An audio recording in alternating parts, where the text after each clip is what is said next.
Then I will put water from this one. Depende sa inyo kung gano'n yung gusto ko kadami ang tubig. Pero sa akin kasi, nilalagay ko siya, ano lang,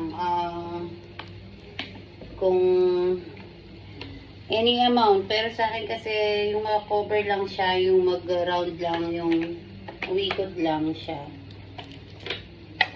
Yan. Tapos,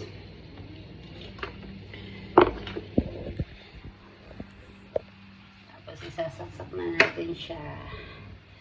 Kasi, kailangan ko pa siya tanggalin. Ang hirap niyang tanggalin. So, hindi ko na siya tanggalin.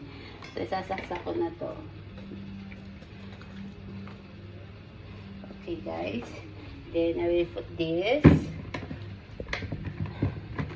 Pasensya na kayo, guys, ha. Alam niyo kasi first time ko lang to. Pero gusto ko